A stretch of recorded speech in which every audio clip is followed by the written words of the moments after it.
کتنی دفعہ بتاؤں کہ میں تم سے شدید نفرت کرتا ہوں، آئندہ میرے سامنے مت آنا۔ دورہ زہیب شدید غصے میں چلایا تو الشبہ خوفزدہ ہو کر دور آئی۔ وہ محض 16 برس کی تھی، اسے خون بہا میں غنی کر دیا گیا تھا۔ وہ جس شخص کے نکاح میں آئی تھی، وہ اس لڑکی کے چہرے کو دیکھتا تو اسے اپنا چھوٹا بھائی یاد آتا تھا جو دشمنی کی نظر ہو چکا تھا۔ وہ مجبور تھا اور اس مجبوری میں وہ حویلی چھوڑ کر شہر میں رہنے لگا۔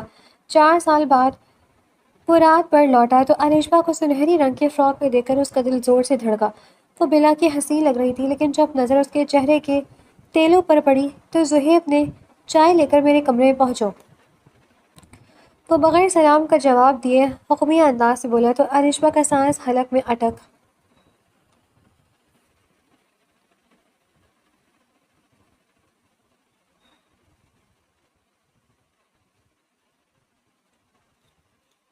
فکر مت کرو سارا، اس بار جب میں گاؤں جاؤں گا تو اماں بھی سے تمہارے ساتھ شادی کرنے کی ضرور بات کروں گا۔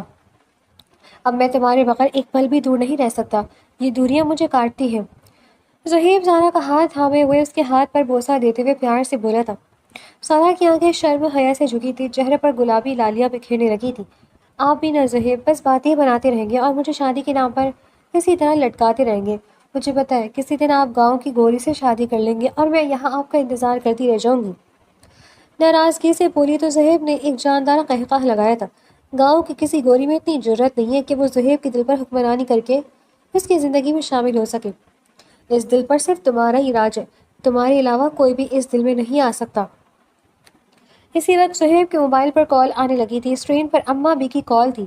السلام علیکم اماں جی، کیسی ہیں آپ؟ آج کافی دھونے کے بعد آپ نے کال کی۔ ماں کی کال دیکھتے ہی زہیب کے چہرے پر بشاشت طاری ہو گئی تھی۔ سارا اسے دیکھتی رہ گئی اور دیکھتے ہی دیکھتے زہیب کے چہرے کے تاثرات بدلنے لگے تھے۔ کیا کہہ رہی ہیں آپ اماں بھی؟ آپ ایسا کیسے ہو سکتا ہے؟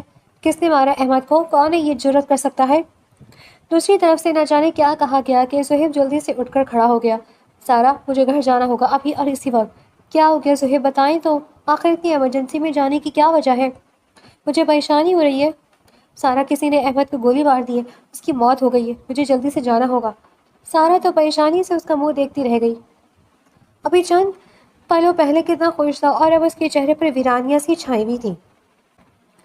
زندگی اور وقت کا کچھ پتہ نہیں چلتا، آنکھ جھپکتے ہی سب کچھ تبدیل ہو جاتا ہے۔ زہیب بھاگا بھاگا اپنے گاؤں پہنچا تھا۔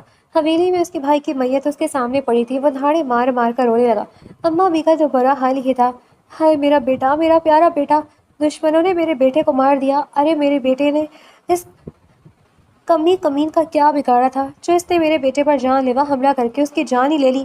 جس نے بھی یہ حرکت کی ہے میں اسے نہیں زندہ چھوڑوں گا، اس کے ساتھ نسل کو بھی سبق سکھاؤں گا۔ مگر وہ تو گھر سے بھاگ گیا تھا۔ زین کے بارے میں اس کے گھر والوں کو بھی کچھ خبر نہیں تھی کہ وہ کہاں گیا۔ آس پاس کے سبھی گاؤں کے لوگ اس کی تلاش میں تھے۔ پولیس بھی جگہ جگہ پر چھاپے مار رہی تھی۔ حویلی میں تو جیسے قیامت کا منظر تھا۔ اماں بھی، جب تک میں زین کی جان نہ لے لوں تب تک میں سکون سے نہیں بیٹھوں گا۔ بیٹا میں ابھی یہی کرتی ہوں، جس نے ہماری خوشی چھینی ہے وہ خود بھی تڑپ تڑپ کر مر جائے۔ کافی سارے دن بیت گئے، زین کا کچھ پتہ نہیں چل رہا تھا۔ زین کے ماں باپ بار بار حویلی میں آ کر اماں بی سے معافی مانگ چکے تھے۔ ہمارے بیٹے سے بہت بڑی غلطی ہو گئی، گناہ کیا ہے اس نے، اسے معاف کر دیں، خدا کے لیے آپ بڑے ہیں، ظرف والے ہیں، ہمارے بیٹے کو بخش دیں۔ مگر اماں بی نے ان لوگوں کو گالیاں دے کر مار کر حویلی سے بھگا دیا۔ پھر وہ لوگ جا کر پنچایت میں بیٹھ گئے، پنچایت والوں کے سامنے ہاتھ جوڑے۔ اگلے ہی دن زہیب کو پنچایت میں طلب کر لیا گیا تھا۔ بڑے چودھری صاحب کہنے لگے، زہیب کیا فیصلہ کیا ہے تم نے؟ زہیب نے خونخوار آنکھوں سے زین کے ماں باپ کی طرف دیکھا تھا۔ ان لوگوں سے ان کے بیٹے کو چھیننا ہے، انتقام لینا ہے اپنے بھائی کا، اس کے بعد ہی میں چین سے بیٹھوں گا۔ چودھری نے اپنی مونچھوں کو تاؤ دیا، پھر کہنے لگا، اگر میں یہ کہوں کہ صلح صفائی سے معاملہ حل کر لو تو اس میں ان غریب لوگوں کا بھلا ہو جائے گا۔ بیٹے نے انہیں کہیں کا منہ دکھانے کے لائق نہیں چھوڑا، ایسا ہی ہو نہیں سکتا۔ چودھری صاحب، میں ان کے بیٹے کو کسی قیمت بھی معاف نہیں کر سکتا، اس سے انتقام لے کر ہی میرے کلیجے میں جلتی ہوئی آگ ٹھنڈک ہوگی۔ زہیب یہ لوگ چاہتے ہیں کہ آپ ان کی بیٹی کو غنی میں لے لیں اور ان کے بیٹے کو معاف کر دیں۔ بوڑھے ماں باپ کا اکلوتا سہارا، جوانی کی جوش میں اس نے یہ غلطی تو کر دی، اب خدا کے لیے آپ ان لوگوں کی بات مان لیں اور ان کی بیٹی سے شادی کر لیں۔ زہیب نے کچھ دیر سوچا اور پھر وہ ایک فیصلے پر اٹھ کھڑا ہو گیا۔ ٹھیک ہے، کل شام کو میں نکاح کرنے کے لیے آ جاؤں گا، اس کے بعد ان لوگوں کا اپنی بیٹی سے کوئی تعلق نہیں ہوگا۔ اس کے ساتھ جو بھی چاہے، جیسا بھی چاہے میں سلوک کروں گا، کوئی اس بارے میں مجھ سے جانچ پڑتال نہیں کر سکتا۔ زہیب لمبے لمبے ڈگ بھرتے ہوئے حویلی میں آ گیا تھا۔ اپنی ماں کو بھی اس نے اپنے فیصلے سے آگاہ کر دیا تھا کہ کیا کیا تم نے بیٹا، اپنے قاتل کو تم نے معاف کر دیا؟ اماں بھی اسے میں معاف تو کبھی نہیں کر سکتا، اس میں ایسا انتقام لوں گا کہ وہ ساری زندگی یاد رکھے گا۔ سب سے پہلے تو اس کی بہن کو ہم باندی بنا کر اس حویلی میں رکھیں گے، اس پر ظلم و ستم کے پہاڑ توڑ ڈالیں گے۔ جب وہ اپنی بہن کو اس حالت پہ دیکھے گا تو وہ تڑپے گا، اور پھر ایک دن موقع پا کر میں اس انسان کا بھی کام تمام کر دوں گا۔ آسانی سے ہار ماننے والوں میں سے نہیں ہوں، میں بھی نہیں ہوں۔ جیتے رہو میرے بیٹے، تم سے مجھے یہی امید تھی، مگر بیٹا ایسا نہ ہو کہ اس کی بہن کی خوبصورتی دیکھ کر تمہارا دل اس کے لیے نرم پڑ جائے۔ اماں بھی ایسا نہیں ہو سکتا، وہ لڑکی اس حویلی میں آئے گی مگر میں کبھی اسے بیوی کا درجہ نہیں دوں گا، نوکرانی سے بدتر وہ زندگی گزارے گی۔ جب الیشبا کو پتہ چلا کہ وہ ونی ہو کر بڑی حویلی میں جا رہی ہے تو وہ پھوٹ پھوٹ کر روئی تھی۔ اماں مجھ پر رحم کرو، مجھے اس گناہ کی سزا مت دو جو میں نے کیا ہی نہیں، آخر بھائی کے کیے کی سزا مجھے کیوں ملی؟ ماں نے 2 تھپڑ اس کے چہرے پر رسید کیے۔ خبردار جو تم نے اپنے منہ سے ایسی بات نکالی بھی، جاؤ، ارے بہنیں اپنے بھائیوں پر قربان ہوتی آئی ہیں، یہی رسم صدیوں سے چلی آ رہی ہے۔ ہم نے شکر کیا کہ چودھری تمہارے بھائی کو معاف کر دیا، ورنہ ہمارا بیٹا ہمارے بڑھاپے کا سہارا ہم سے چھن جاتا۔ ہم میاں بیوی کیا کرتے تمہارا کیا ہے، آج نہیں تو کل تمہاری شادی تو کرنی ہی تھی۔ اتنی بڑی حویلی میں بہو بن کر جا رہی ہوں، اور کیا چاہیے؟ اماں شاید بہت بھولی تھی یا جان بوجھ کر حقیقت سے نظریں چرا رہی تھی، مگر الیشبا اتنی ناسمجھ اور نادان نہیں تھی۔ اماں آپ جانتی ہیں کہ وہ لوگ مجھے محبت سے بیاہ کر لے کر نہیں جا رہے، میں اس گھر کی بہو نہیں بلکہ نوکرانی بن کر رہوں گی۔ وہ لوگ مجھے ونی لے کر جا رہے ہیں، ونی کی لڑکیوں کے ساتھ کیا سلوک ہوتا ہے یہ بات آپ بھی بہت اچھے سے جانتے ہیں، اور میں بھی۔ کیا آپ کو بھائی کے بچانے کے لیے میری قربانی دے دیں گے؟ ہاں، میں اپنے بیٹے کو بچانے کے لیے تمہاری قربانی دوں گی، اور یہ کوئی انہونی بات نہیں ہے، کئی سالوں سے یہی چلتا آ رہا ہے۔ کل تمہارا نکاح ہے، تیار رہنا۔ ماں نے پرانے بکسے سے ایک جھلمل کرتا ہوا جوڑا نکال کر الیشبا کے سامنے رکھا تھا۔ یہ جوڑا نہا دھو کر پہن لینا، اور کچھ لیپا پوتی بھی کر لینا۔ ویسے تو تمہیں میک اپ کرنے کا بہت شوق ہے، کل تو تمہارا نکاح بھی ہے، کل تمہارا تیار ہونا بنتا ہے۔ اپنی طرف سے تم اپنے شوہر کا اچھے سے سوگات کرو گی، پہلی نظر میں تم اس کے دل میں جگہ بنانے میں کامیاب ہوگی تو شاید وہ اسی دشمنی کو اور نفرت کو بھی بھول بیٹھے اور تمہیں اپنی بیوی کا درجہ دے دے۔ الیشبا کے ہونٹوں پر ایک طنزیہ مسکراہٹ بکھر گئی تھی۔ یہ چودھری لوگ کتنے ظالم ہیں، یہ بات جیسے آپ جانتی ہی نہیں ہیں۔ یہ لوگ ہمیں کپڑے اور کیڑے مکوڑوں سے زیادہ حیثیت دینے پر تیار نہیں ہوتے۔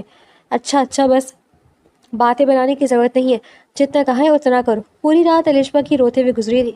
وہ ایک زندہ دل لڑکی تھی، جاگتی آنکھوں سے خواب دیکھنے والی۔ اس کے خواب کوئی بہت بڑے نہیں تھے، چھوٹے چھوٹے خواب تھے۔ وہ پڑھنا لکھنا چاہتی تھی، زندگی میں کچھ کرنا چاہتی تھی۔ اسے اپنے آس پاس کے ماحول سے، اپنے گھر کے ماحول سے بہت وحشت ہوتی تھی، غربت سے وہ بہت گھبراتی تھی۔ ہمیشہ اس نے سوچا تھا کہ وہ پڑھ لکھ کر شہر میں جا کر نوکری کرے گی اور اپنے ماں باپ کی زندگی تبدیل کر دے گی، مگر ماں باپ نے ایک جھٹکے میں اس کی آنکھوں سے سارے خواب نوچ لیے تھے۔ الیشبا کا دل چاہ رہا تھا کہ یہ رات طویل ہو جائے اور کبھی اس رات کا سویرا ہی نہ ہو، کیونکہ اس رات کے بعد آنے والے سویرے میں اس کے لیے کوئی خوشی کی رمق باقی نہیں رہنے والی تھی۔ دوسری طرف زہیب بھی اپنی سوچوں میں گم تھا۔ سارا کے علاوہ تو میں کسی اور لڑکی کے بارے میں سوچ بھی نہیں سکتا، پھر کیسے میں اپنی زندگی میں اس کے علاوہ کسی اور کو جگہ دے سکتا ہوں؟ یہ لڑکی کبھی بھی میری بیوی، میری محبت نہیں بن سکتی، چاہے یہ کتنی بھی خوبصورت کیوں نہ ہو، کتنی ہی کم عمر کیوں نہ ہو۔ میں کبھی بھی اسے سارا کی جگہ نہیں دوں گا، اسے تو صرف اس کے بھائی کے کیے کی سزا دوں گا۔ نکاح کا وقت بھی آ گیا تھا۔ زہیب چند گواہوں کے لے کر مضبوط قدموں سے چلتا ہوا ان کے اس چھوٹے سے کچے پکے گھر میں گیا تھا، جبکہ کمرے کے اندر بیٹھی الیشبا کا دل سوکھے پتے کی طرح لرز رہا تھا۔ اس کی شبو بھی اس کے پاس آ گئی تھی، جسے اماں نے صبح سے ہی بلوا رکھا تھا۔ اس قلموہی کو سمجھاؤ، اس کے عقل میں کچھ ڈالو، کل سے رو رو کر اس نے پریشان کیا ہوا ہے، اگر چودھری کو پتہ چلا کہ اس نے اتنا ڈرامہ لگایا تو وہ اس کی جان لے لے گا۔ ارے ہر لڑکی پر ایک دن ہی وقت آتا ہی ہے، اس میں انوکھی کون سی بات ہے؟ اماں کو جیسے کچھ محسوس ہی نہیں ہو رہا تھا۔ بیٹے کی محبت میں وہ اتنی اندھی ہو گئی تھی کہ بیٹی کو اپنے ہاتھوں سے کنویں میں دھکیل رہی تھی، اور اس بات پر غصہ بھی کر رہی تھی کہ بیٹی احتجاج کیوں کر رہی ہے۔ شبو بھی خالہ کو دیکھ کر رہ گئی۔ اس نے الیشبا کو سمجھانے کی ٹھان لی تھی، دیکھو الیشبا، اب جو ہونا تھا ہو گیا، اپنے آپ کو حالات کے مطابق تیار کر لو۔ یہ بات بات پر رونا، کمزوری دکھانا، یہ سب چھوڑ دو، تمہاری یہ کمزوریاں دوسروں کو اور بھی زیادہ شیر بنائیں گی۔ ارے وہ لوگ تمہارے ساتھ کوئی اچھا سلوک نہیں کریں گے، اگر تم پہلی اتنی نرم پڑ گئی تو ان کو اور شے مل جائے گی۔ کیا کروں میں پھر؟ بتاؤ مجھے، فی الحال ہی کپڑے تبدیل کرو اور نہا دھو کر آؤ، میں تمہیں تھوڑا بہت تیار کر دوں، ابھی کچھ دیر میں وہ لوگ آنے ہی والے ہوں گے۔ شبو کے سمجھانے پر الشبا نے کپڑے تبدیل کیے تھے اور ہلکا پھلکا میک اپ بھی کر لیا تھا۔ تھوڑی دیر کے بعد زہیب بھی گواہوں اور نکاح خواہ کے ساتھ وہاں پر آ گیا تھا۔ نکاح کے بعد زہیب کی کرشدار آواز کچے گھر میں گونجی تھی، اپنی بیٹی کو جلدی سے میرے ساتھ رخصت کرو، میرے پاس زیادہ وقت نہیں ہے، تمہارے اس چھوٹے سے گھر میں میرا دم گھٹ رہا ہے۔ اس کا دبنگ لہجہ سن کر الشبا کا دل سوکھے پتے کی طرح لرزنے لگا۔ جو تھوڑی بہت خوش فہمی اس کے دل میں باقی تھی وہ بھی جیسے ختم ہو گئی تھی۔ اس نے شبو کے ہاتھ تھام لیے تھے۔ مجھے بہت ڈر لگ رہا ہے شبو، پتہ نہیں کیا ہوگا۔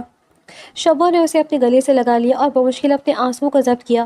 کچھ بھی نہیں ہوتا پگلی، اس طرح پریشان مت ہو، اس طرح تم اور کمزور پڑ جاؤ گی۔ اب تمہیں بہادر بننا ہے، حالات کا مقابلہ کرنے کے لیے تمہیں اپنے آپ کو ہمت دینی ہوگی۔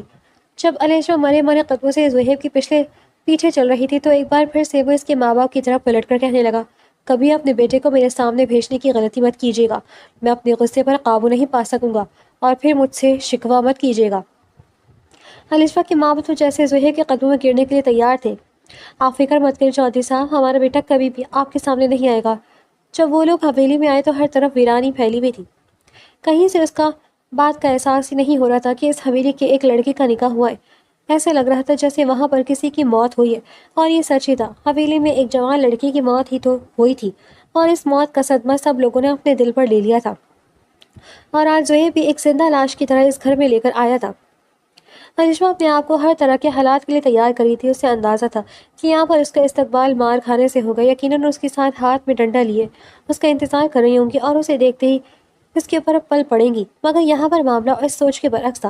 اس کی سانس انتظار تو کری تھی مگر ہاتھ میں الشبا کو مارنے کے لیے کوئی ہتھیار نہیں تھا، بلکہ ان کی نظروں کی تیزی کافی تھی۔ الشبا کی تو جیسے جان ہی نکل گئی، وہ ایک ایک قدم اٹھاتے ہوئے الشبا کے سامنے آ کر کھڑی ہو گئی تھی۔ کس قسم کی خوش فہمی لے کر اس گھر کے اندر مت آنا، اب تم سیدھا کچن میں جاؤ، بہت سارا کام باقی ہے، اس کے بعد تم نے جانوروں کو چارہ ڈالنا ہے، جانوروں کو باڑا صاف کرنا ہے۔ رخسانہ یہاں آؤ۔ اب وہ رخسانہ کی طرف مڑ کر کہنے لگی، اسے سارے کام کاج آج بتا دو، کون سا کام کس وقت لیا جاتا ہے، صفائی سے لے کر کھانا بنانے تک سارا کام اب یہ لڑکی ہی کرے گی۔ اگر کسی ملازمہ کو میں نے اس کی مدد کرواتے ہوئے دیکھا تو مجھ سے برا کوئی نہیں ہوگا۔ الشبا مرے مرے قدموں سے کچن میں آ گئی تھی اور سامنے کا منظر دیکھ کر وہ دنگ رہ گئی۔ ایسے لگ رہا تھا جیسے یہاں پر گندے برتن کتنے دنوں سے جمع کیے گئے ہیں، کسی نے ان برتنوں کو دھونے کا تکلف نہیں کیا تھا۔ صبح سے اماں بھی نے برتنوں کو کسی ملازمہ کو ہاتھ نہیں لگانے دیا تھا اور نہ حویلی کی صفائی کرنے دی تھی۔ آج الشبا گھر میں آ تو گئی تھی، آج سے سارے کام وہی کرے گی۔ تم لوگ یہ سارے کام اس کے لیے چھوڑ دو۔ برتن دھوتے دھوتے الشبا کو 2 گھنٹے بیت گئے تھے، کمر دوہری ہو گئی تھی، مگر ابھی بس نہیں ہوئی تھی۔ ابھی تو اس نے پوری حویلی کی صفائی کرنی تھی اور پھر اس نے کھانا بنانا تھا۔ رات گئے تک وہ کچن سے فارغ ہوئی تھی، گھڑی کی طرف دیکھا تو رات کے 11:15 بج رہے تھے۔ اس کی آنکھوں سے آنسو بہنے لگا۔ شادی کا پہلا دن اور پہلے دن سسرال میں یہ شروعات، وہ اپنے آنسو پوچھ کر واپس پلٹی تو رخسانہ جیسے اسی کا انتظار کر رہی تھی۔ آؤ تمہیں میں صاحب جی کا کمرہ دکھا دوں، اماں بھی نے تو کہا تھا کہ تمہارے لیے اسٹور روم میں رہنے کا انتظام کیا جائے، مگر صاحب جی کہنے لگے کہ تم ان کے کمرے میں ہی رہو گی۔ رخسانہ کی بات سن کر الشبا سوچ میں پڑ گئی تھی، اب وہ میرے ساتھ کیسا سلوک کرے گا؟ اگر وہ وحشیانہ طرز عمل اختیار کرے گا تو تب میں کیا کروں گی؟ یہاں پر میری سننے والا کوئی بھی نہیں ہے، کوئی مجھے بچانے کے لیے نہیں آئے گا۔ یا اللہ میری مدد کر، اس آدمی کے دل میں میرے لیے رحم پیدا کر دے۔ وہ زہیب کے کمرے میں آئی تھی۔ اس وقت وہ موبائل ہاتھ میں لیے اپنی ہی سوچوں میں گم تھا۔ سارا سے فون پر بات کر کے اس نے ساری صورتحال سارا کو بتائی تھی۔ یہ سنتے ہی وہ رونے لگی تھی۔ زہیب میرا دل دھڑکا، اب تم مجھے چھوڑ کر اس لڑکی کو اپنے دل میں بسا لو گے، میرا کیا ہوگا؟ وہ تمہارے گھر میں آ گئی ہے تو کل کو تمہارے دل میں بس جائے گی۔ زہیب نے زور سے اس کی بات کی نفی کی تھی۔ ایسا کبھی نہیں ہو سکتا سارا، تمہاری جگہ کوئی بھی نہیں لے سکتا، اور یہ لڑکی تو بنی ہو کر آئی ہے، اسے تو بس اس کے بھائی کے کیے کی سزا دینی ہے۔ مجھے اس لڑکی میں اور کوئی دلچسپی نہیں ہے، تم کسی قسم کا وہم مت پالو۔ سارا پر ڈھیروں تسلیاں دے کر اس نے فون بند کیا تھا۔ نظر پڑی تو دروازے میں وہ سر جھکائے کھڑی تھی۔ زہیب نے اسے غور سے دیکھا تھا۔ وہ 18-19 سال کی ایک خوبصورت لڑکی تھی۔ اس کے چہرے پر معصومیت اور خوبصورتی کا الگ ہی امتزاج نظر آ رہا تھا۔ رنگ بھی بے تحاشا گورا تھا، چہرے پر کسی قسم کا کوئی داغ یا نشان تک نہیں تھا۔ کتنی دیر تک زہیب اسے دیکھتا رہ گیا۔ بلاش پہلی نظر میں وہ اس کے حسن سے متاثر ہوا تھا، مگر اگلے ہی پہلے اس نے اپنی نظروں کا زاویہ بدل دیا تھا۔ زمین پر اپنا بستر لگاؤ اور یہاں سو جاؤ، مجھے زیادہ بات چیت کرنے کی ضرورت نہیں ہے، اگر مجھے کام ہوگا تو میں تمہیں بلا لوں گا۔ اسے سخت لہجے میں ہدایت دی تو الشبا کی جیسے جان میں جان آئی۔ شکر ہے اس نے مجھے اپنے پاس آنے کو نہیں کہا، اس وقت تو میں اس ساری صورتحال کے لیے ہرگز بھی تیار نہیں ہوں۔ علیشا نے خوشی خوشی زمین پر بستر لگایا اور اس کی طرف کڑوڑ بدل کر سو گئی تھی۔ زہیب اس کی پشت کو دیکھتا رہ گیا۔ وہ فطرتاً ظالم شخص نہیں تھا، کسی کی غلطی کی سزا کسی دوسرے کو دینے کا بھی روادات نہیں رہا، مگر اب اپنے بھائی کی موت کا اسے اس قدر صدمہ تھا کہ اسے سمجھ نہیں آ رہا تھا کہ وہ اس کے قاتل کے ساتھ کیا سلوک کرے، اسے کیسے سزا دے، وہ بھی اس کی طرح تڑپ کر رہ جائے۔ پوری رات اس کی آنکھوں میں کٹی تھی، جبکہ علیشا اس کی بیگانگی دیکھ کر پرسکون سو گئی تھی۔ اگلے دن صبح صبح علیشا کے دن کا آغاز ہو گیا تھا۔ آج بھی سارا دن وہ حویلی میں لٹو بنی گھومتی رہی تھی، اسے تو کھانا کھانے کا بھی ہوش نہیں تھا۔ ڈھیروں کام نمٹانے کے بعد جیسے ہی وہ کھانا کھانے کے لیے بیٹھی تو اس وقت اماں ہی وہاں پر آ گئی۔ ہر وقت تمہیں ٹھوسنے کی ہی پڑی رہتی ہے، انتہائی کسی بھوکے ننگے خاندان کی ہو، اتنے کام پڑے یہ نہیں کہ پہلے سمیٹو، تم کھانا کھا کر بیٹھ گئی ہو، سو یہاں سے دفع ہو جاؤ، پہلے گھر کے کام نمٹاؤ۔ اتنی تذلیل پر علیشا بری طرح شرمندہ ہوئی تھی۔ ملازموں کے سامنے ایسی باتیں سن کر اس کا سر ہی جیسے جھک گیا تھا۔ ملازموں کے ہونٹوں پر دبی دبی ہنسی اسے چبھتی ہوئی محسوس ہوئی تھی۔ اماں بھی نے یہیں پر بس نہیں کیا تھا، بلکہ اسے بالوں سے پکڑ کر کچن سے باہر کی طرف کھینچا تھا۔ اور تمہیں کس نے کہا ہے کہ تم وہ کھانا کھاؤ جو میرے اور زہیب کے لیے بنتا ہے؟ تم اپنے لیے دال ساگ اور چٹنی بناؤ گی؟ آج کے بعد تم ہمارا کھانا کھاتی ہوئی دکھائی دی تو میں تمہارے حلق سے نوالا کھینچ لوں گی۔ اتنی تذلیل پر علیشا کی آنکھیں برسنے کو تیار ہو گئی تھی، مگر جانتی تھی کہ اگر اس کی آنکھوں سے ایک بھی آنسو نکلا تو اماں بھی اس کی شامت لے آئیں گی، اس کو لینے کے دینے پڑ جائیں گے۔ سر جھکائے وہ ان کی بات ماننے پر مجبور تھی۔ اب انہوں نے حویلی کے سارے چادر پردے سارے کپڑے اس کے سامنے ڈھیر کر دیے تھے۔ آج یہ سارے کپڑے دھلے ہوئے ہونے چاہیے اور اپنی اپنی جگہ پر نظریں آنے چاہیے۔ اگر رات تک تم نے یہ سارا کام نہیں کیا تو میں تمہیں رات کو جانوروں کے باڑے میں بند کر دوں گی، رات بھر تم جانوروں کے ساتھ ہی گزارنا۔ جانوروں کے باڑوں کے بدبو رات گزارنے کا سوچ کر علیشا کو ابکائیاں آنے لگی تھیں۔ وہ جلدی جلدی ہاتھ پاؤں چلانے لگی تھی۔ کتنے گھنٹے بیت گئے تھے، اسے کسی چیز کا ہوش تک نہیں تھا۔ ایک ایک کر کے سارے کام سمیٹے جا رہے تھے، کپڑے بھی اس نے سارے دھو لیے تھے، مگر اب اس کی حالت خراب ہو گئی تھی، وہ چکرا کر زمین پر گر پڑی تھی۔ رخسانہ نے اسے دیکھا تو وہ ہوش میں لانے کی کوشش کرنے لگی، پھر وہ اماں بھی کے پاس آ کر علیشا کے بارے میں بتانے لگی۔ وہ بے ہوش ہو گئی ہے، کتنی دیر سے ہوش میں لانے کی کوشش کر رہی ہوں مگر اسے ہوش ہی نہیں آ رہا۔ زہیب بھی اس وقت اماں بھی کے پاس تھا، یہ بات سن کر وہ بھی چونکا تھا۔ کیوں، کیا ہوا ہے اسے؟ کیا اتنی نازک ہے جو ذرا سا کام کر بے ہوش ہو گئی؟ اماں بھی کہنے لگی، صبح سے ناٹک کر رہی ہے، کبھی یہاں تو کبھی وہاں، کام تھوڑا کرتی ہے مگر ناٹک زیادہ کرتی ہے، ہر وقت کھانے کو ہی تلاش کرتی رہتی ہے۔ آج میں نے صبح سے اس کا کھانا بند کر کے رکھا تھا تو اس لیے اب یہ ڈرامہ کر رہی ہے، مگر وہ نہیں جانتی کہ میں کتنی سخت دل ہوں، اتنی آسانی سے اس کے جال میں پھنسنے والی نہیں ہوں۔ یہ سن کر زہیب اپنی ماں کو دیکھتا رہ گیا۔ اماں بھی، کیا وہ صبح سے بھوکے پیٹ کام کر رہی ہے؟ پھر تو اس نے بے ہوش ہونا ہی تھا۔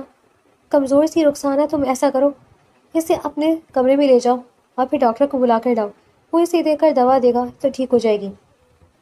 مگر اماں بھی ان چوچلوں کو اٹھانے کے حق میں نہیں تھی، مگر پھر زہیب کے سامنے ان کی ایک نہیں چلی۔ ڈاکٹر نے آ کر علیشا کو چیک کیا تو کہنے لگا کہ کمزوری اور صدمے کی وجہ سے بے ہوش ہو گئی ہے، ان کو اچھے ماحول کی، اچھی خوراک کی ضرورت ہے۔ اماں بھی منہ ہی منہ میں بڑبڑانے لگی، ہمارے بیٹے کے قاتل کی بہن ہے اور ہم اس کی خدمتیں کریں؟ ارے رخسانہ، اٹھاؤ اسے بستر پر مرنے کے لیے نہیں لائی ہوں، کھانا بنانا ہے، روٹی بنانی بھی باقی ہے، اس سے کہو جلدی سے کام کرے، ہم اس کے ناز نخرے اٹھانے والوں میں سے نہیں ہیں۔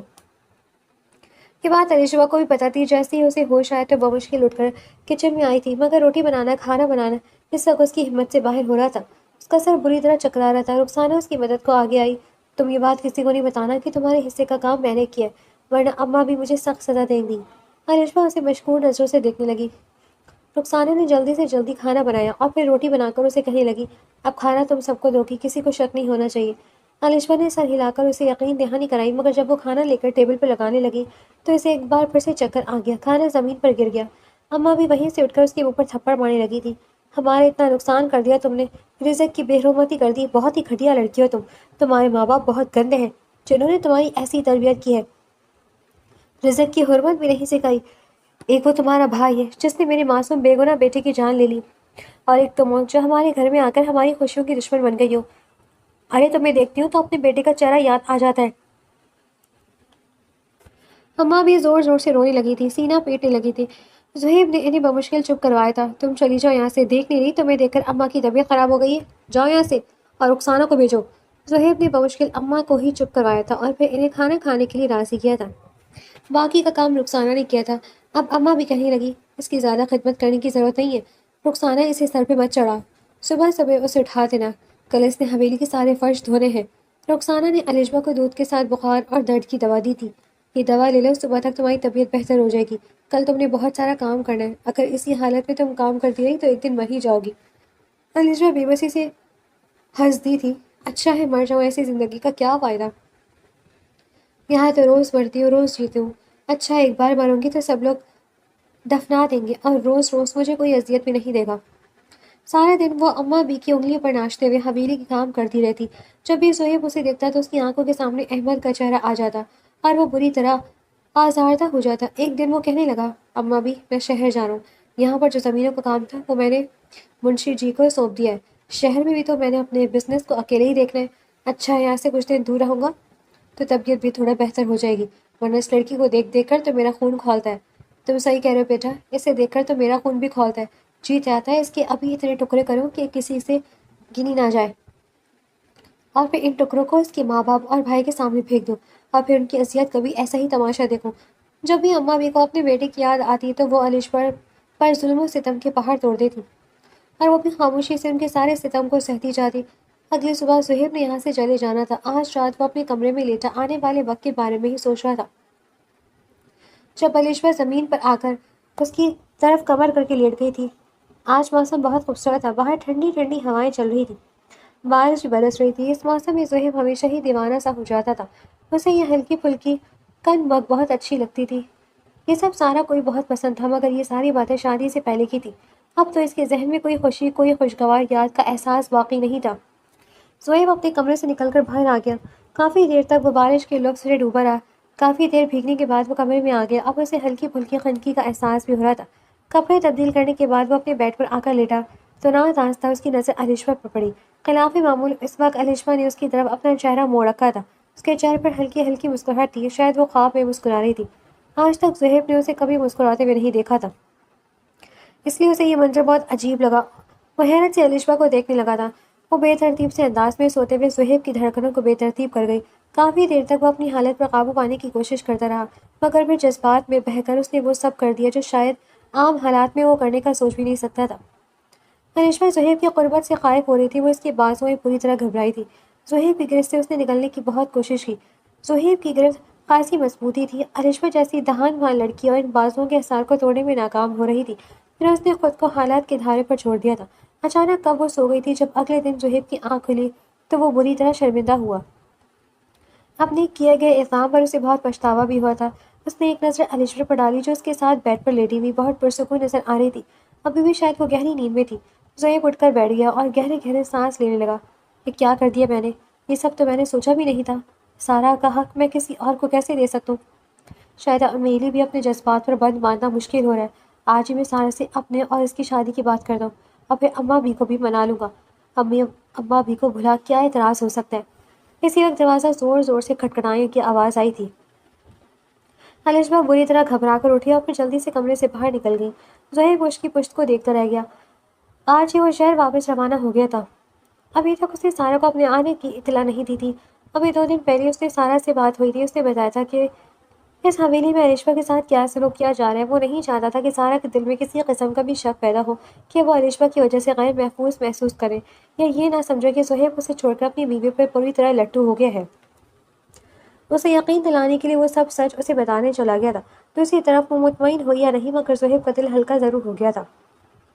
آفس میں مصروف رہنے کے بعد اب شام کو جب وہ ریلیکس ہوا تو اس نے سوچا کہ اب سارا کے گھر جا کر اس سے مل لے۔ آج اس کے اماں اور باپ سے بھی اپنے رشتے کی بات کر لے، اور پھر ان کے بہانے کے بعد وہ اماں بھی کو لے کر آ جائے۔ اسی طرح کی باتیں سوچتا ہوا مطمئن سا ہو کر وہ گاڑی کے لے کر آفس سے باہر نکلا تھا۔ ابھی تک اس نے سارا کو خبر نہیں دی تھی، وہ اسے سرپرائز دینا چاہتا تھا۔ گاڑی سگنل پر رکی تو وہ اپنے سائے کھڑی گاڑی دیکھ کر حیران رہ گیا کہ اس گاڑی میں سارا تھی۔ وہ بہت خوش لگ رہی تھی، بہت مطمئن۔ اس کے ساتھ ایک نوجوان لڑکا تھا۔ اس لڑکی کو تو وہ بہت اچھے سے پہچانتا تھا، یہ ان کا کلاس فیلو اشفاق تھا۔ اسے سب لوگ تلخ مزاج اور نک چڑھا انسان کہہ کر بلاتے تھے۔ اشفاق بہت امیر لڑکا تھا۔ اس کے ماں باپ کی جائیداد کئی ملکوں میں پھیلی ہوئی تھی۔ وہ خود بھی بہت آوارہ اور لچے مزاج کا تھا، اس لیے کوئی بھی اس کی طرف دوستی کا ہاتھ تک نہ بڑھاتا تھا۔ مگر اس وقت وہ سارا کے ساتھ کیا کر رہا تھا، اور سارا اس کی غربت میں کتنا خوش نظر آئی تھی؟ یہی سوچتے ہوئے زہیب نے ان کی گاڑی کا پیچھا کرنا شروع کر دیا۔ وہ لوگ ایک ریسٹورینٹ میں آئے تھے۔ سارا دنیا سے بے خبر اشفاق کے ساتھ باتوں میں مصروف تھی۔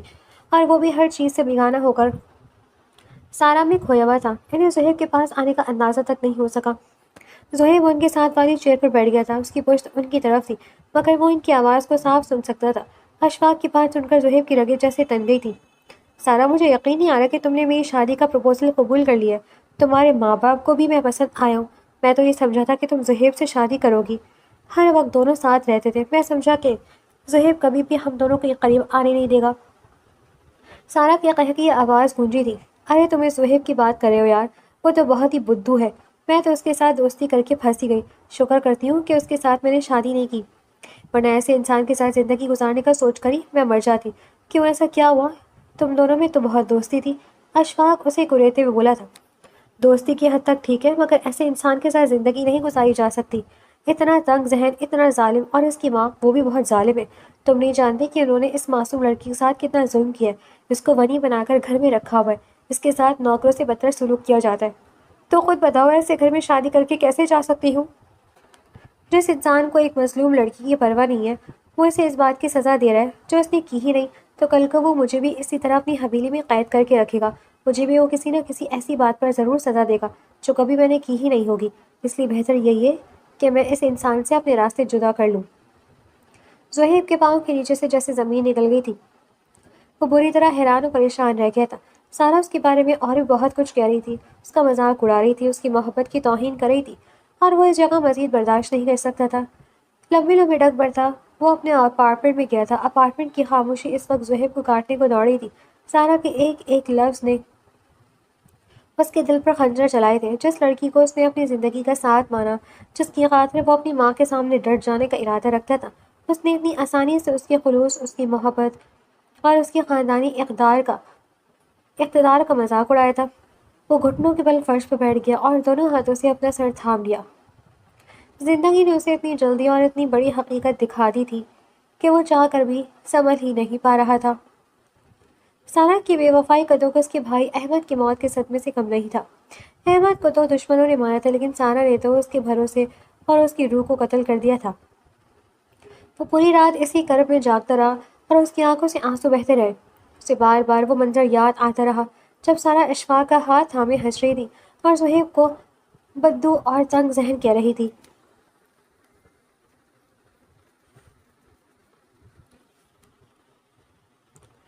اگلی صبح جب سورج کی پہلی کرن کمرے میں پہنچی تو زہیب کا موبائل بجنے لگا۔ اسکرین پر اماں بی کا نام چمک رہا تھا۔ زہیب نے مجھے بھی آواز میں فون اٹھایا اور سلام کیا۔ دوسری طرف سے اماں بی کی آواز آئی، لیکن اس بار ان کی آواز میں وہ سختی نہیں نہ تھی، بلکہ ایک عجیب سی بے بسی اور اکیلا پن تھا۔ انہوں نے کہا، بیٹا زہیب، تم شہر چلے گئے ہو، لیکن یہاں حویلی اب بالکل سونی ہو گئی ہے۔ احمد کے جانے کے بعد اب گاؤں میں میرا کوئی بھی نہیں رہا۔ میں اس حویلی میں بالکل اکیلی پڑ گئی ہوں۔ اب تم شہر کا یہ سارا کاروبار سب چھوڑ چھاڑ کر کہیں واپس آ جاؤ۔ مجھے اب دولت کی نہیں، اپنے آخری سہارے کی ضرورت ہے۔ تم یہاں رہو گے تو میری خدمت بھی ہو جائے گی اور تمہارے ابا کی یہ زمینیں اور جائیداد بھی سنبھل جائیں گی۔ منشی اکیلا سب کچھ نہیں دیکھ سکتا۔ زہیب نے کچھ دیر خاموشی سے ماں کی بات سنی۔ سارا سے ملنے والے دھوکے نے اسے شہر سے ویسے ہی متنفر کر دیا تھا، جہاں ہر رشتہ مطلب اور دکھاوے کا تھا۔ اس نے گہرا سانس لیا اور کہا، جی اماں بھی، آپ پریشان مت ہو، میں سب کچھ سمیٹ کر بہت جلد ہمیشہ کے لیے گاؤں واپس آ رہا ہوں۔ فون بند کرنے کے بعد زہیب نے ایک لمحہ بھی ضائع نہیں کیا۔ اس کا ایک بہت مخلص اور درینہ دوست تھا جس کا نام عاصم تھا۔ عاصم ایک ایماندار اور سلجھاوا انسان تھا جس نے زہیب کے ساتھ بزنس کو آگے بڑھانے میں ہمیشہ مدد کی تھی۔ زہیب نے عاصم کو اپنے آفس بلایا۔ عاصم نے جب زہیب کے چہرے کی ویرانی اور آنکھوں کے گرد سیاہ حلقے دیکھے تو وہ پریشان ہو گیا۔ اس نے پوچھا، زہیب یار، تمہیں کیا ہوا ہے؟ تمہاری یہ حالت کس وجہ سے ہے؟ زہیب نے سارا کا ذکر تو نہیں کیا، لیکن اپنے فیصلے سے آگاہ کرتے ہوئے کہا، عاصم، میں ہمیشہ کے لیے گاؤں واپس جا رہا ہوں۔ احمد کے بعد اماں بالکل اکیلی ہیں اور زمینوں کا معاملہ بھی خراب ہو رہا ہے۔ میں چاہتا ہوں کہ تم اس پورے بزنس کے مینیجر بن جاؤ۔ آج کے بعد یہ سارا کام، یہ آفس اور ملازمین تمہاری نگرانی میں ہوں گے۔ عاصم نے اسے سمجھانے کی کوشش کی کہ شہر کا اتنا بڑا سیٹ اپ چھوڑنا نادانی ہوگی، مگر زہیب اپنے فیصلے پر اٹل تھا۔ اگلے 3 دن تک زہیب نے دن رات ایک کر کے عاصم کو بزنس کی ایک ایک باریکی سمجھائی، بینک اکاؤنٹس کے معاملات دکھائے، نئے پروجیکٹس کی فائلیں اس کے حوالے کی اور اسے ہر فیصلے کا مکمل اختیار دے دیا۔ جب عاصم کو سارا کا کام اچھے سے سمجھ آ گیا تو زہیب اپنا مختصر سا سامان لے کر گاؤں کے لیے روانہ ہو گیا۔ گاؤں کی حدود میں داخل ہوتے ہی زہیب کو ایک عجیب سا سکون محسوس ہوا، لیکن دل کے ایک کونے میں سارا کے دیے ہوئے زخم اب بھی تازہ تھے۔ وہ جب حویلی پہنچا تو اماں بی نے اسے گلے سے لگایا اور ان کی آنکھوں سے آنسو جاری ہو گئے۔ زہیب نے تہیہ کر لیا تھا کہ اب وہ اپنی ماں کو کوئی دکھ نہیں پہنچنے دے گا اور ان کی ہر ممکن خدمت کرے گا۔ اگلے دن سے اس نے صبح سویرے اٹھ کر زمینوں کا رخ کرنا شروع کر دیا تھا۔ وہ کسانوں سے ملتا، منشی کے ساتھ بیٹھ کر حساب کتاب دیکھتا اور دن بھر خود کو کام میں مصروف رکھتا تاکہ سارا کی یاد اسے ستا نہ پائے۔ لیکن جہاں سارا کی بے وفائی کا دکھ اسے تڑپا تھا، وہیں حویلی لوٹنے کے بعد اس کا سامنا روز الشبا سے ہوتا تھا۔ الشبا اب بھی پہلے کی طرح خاموشی سے حویلی کے سارے کام کرتی تھی، لیکن صہیب نے محسوس کیا کہ اب اس کے دل میں الشبا کے لیے وہ پرانی نفرت اور غصہ باقی نہیں رہا تھا۔ وہ جب بھی کچن میں یا صحن میں الشبا کو دیکھتا، اسے سارا کی کہی ہوئی باتیں یاد آتی کہ کس طرح سارا نے ایک مظلوم لڑکی پر ہونے والے ظلم کا حوالہ دے کر زہیب کو ظالم کہا تھا۔ زہیب کو پہلی بار احساس ہوا کہ الشبا نے تو کوئی گناہ نہیں کیا تھا، وہ تو محض اپنے بھائی کے جرم کی بھیڑ چڑھ گئی تھی۔ اس احساس کے جاگتے ہی زہیب کا رویہ الشبا کی طرف آہستہ آہستہ مائل ہونے لگا اور اس کے دل میں اس معصوم لڑکی کے لیے ہمدردی کے جذبات پیدا ہونے لگے۔ ایک شام زہیب زمینوں سے واپس لوٹا تو حویلی میں عجیب سی خاموشی تھی۔ وہ اپنے کمرے کی طرف بڑھا تو اس نے دیکھا کہ الشبا کچن کے دروازے کے پاس دیوار کا سہارا لیے کھڑی اور اس کا چہرہ بالکل سفید ہو چکا ہے۔ زہیب نے دور سے ہی پوچھا، الشبا کیا ہوا ہے تمہیں؟ تمہاری طبیعت ٹھیک ہے؟ الشبا نے جواب دینے کے لیے لب ہلائے، لیکن اس سے پہلے کہ وہ کچھ کہہ پاتی اس کی آنکھیں بند ہو گئی اور وہ چکرا کر فرش پر گر پڑی۔ زہیب کے دل میں یکدم خوف کی لہر دوڑ گئی۔ وہ بھاگتا ہوا اس کے پاس پہنچا اور اس کا سر اپنے ہاتھوں میں اٹھایا۔ اس نے رخسانہ کو آواز دی اور جلدی سے پانی کا گلاس منگوا کر الشبا کے چہرے پر چھینٹیں ماری، لیکن الشبا کو ہوش نہیں آیا، اس کا جسم بالکل ٹھنڈا پڑ رہا تھا۔ زہیب نے ایک پل بھی ضائع کرنا مناسب نہیں سمجھا۔ اس نے الشبا کو اپنی باہوں میں اٹھایا اور گاڑی کی طرف بھاگا۔ اماں بھی صحن میں بیٹھی یہ سب حیرت اور پریشانی سے دیکھ رہی تھی۔ زہیب نے گاڑی اسٹارٹ کی اور الشبا کو لے کر شہر کے سب سے بڑے ہسپتال کی طرف روانہ ہو گیا، جہاں اچھے ڈاکٹرز موجود تھے۔ پورے راستے زہیب کا دل زور زور سے دھڑک رہا تھا اور وہ بار بار الشبا کے چہرے کو دیکھ کر اللہ سے اس کی سلامتی کی دعا مانگ رہا تھا۔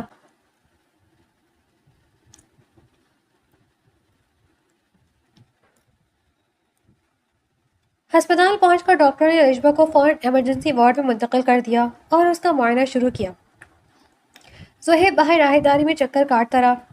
اسے اپنی زندگی کو وہ لمحے یاد آ رہے تھے جب اس نے الشبا کے ساتھ سختی کی تھی، یا جب اماں بی نے اسے بھوکا رکھا تھا اور اس کا دل زہیب باہر راہداری میں چکر کاٹ رہا تھا۔ اسے اپنی زندگی کے وہ لمحے یاد آ رہے تھے جب اس نے الشبا کے ساتھ سختی کی تھی، جب اماں بی نے اسے بھوکا رکھا تھا اور اس کا دل ملامت سے بھر گیا تھا۔ تقریباً آدھے گھنٹے کے بعد لیڈی ڈاکٹر نے وارڈ سے باہر آئی اور انہوں نے زہیب کی طرف دیکھا۔ زہیب نے گھبرا کر پوچھا، ڈاکٹر صاحبہ کیا ہوا ہے اسے؟ کوئی بات تو نہیں ہے؟ ڈاکٹر کے چہرے پر ایک دھیمی سی مسکراہٹ ابھری اور انہوں نے کہا، مبارک ہو چودھری صاحب، گھبرانے کی کوئی بات نہیں ہے۔ آپ کی بیوی شدید کمزوری اور ذہنی دباؤ کا شکار ہے، لیکن اصل وجہ یہ ہے کہ وہ ماں بننے والی ہے۔ یہ سن کر زہیب کے پاؤں تلے سے زمین نکل گئی، لیکن اس بار یہ زمین دکھ سے نہیں بلکہ ایک انوکھی اور بے پناہ خوشی سے نکلی تھی۔ وہ ایک لمحے کے لیے گنگ ہو گیا۔ اس کے اندر ایک نئی زندگی کی آمد کی خبر نے سارا کے دیے ہوئے سارے زخموں پر مرہم رکھ دیا تھا۔ اس نے ڈاکٹر کا شکریہ ادا کیا اور وارڈ کے اندر چلا گیا، جہاں الشبا اب ہوش میں آ چکی تھی اور بستر پر لیٹی ہوئی انتہائی کمزور نظر آ رہی تھی۔ زہیب اس کے پاس گیا اور پہلی بار اس نے الشبا کے سر پر پیار سے ہاتھ رکھا۔ الشبا نے حیرت اور خوف سے زہیب کی طرف دیکھا، لیکن زہیب کی آنکھوں میں اب صرف محبت اور تحفظ کا احساس تھا۔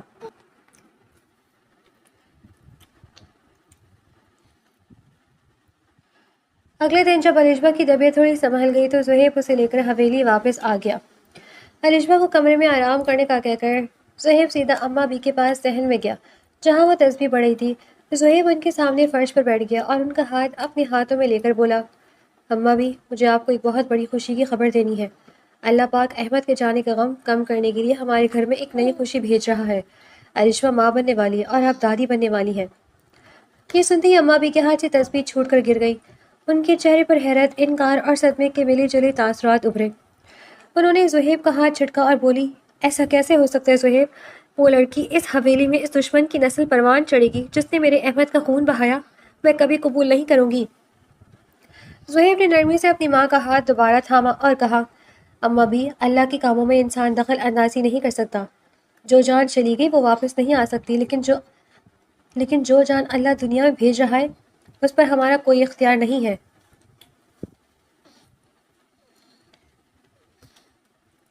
شاید میری اور اس حویلی کی نسل اس الجبا سے ہی آگے چلنی لکھی ہے۔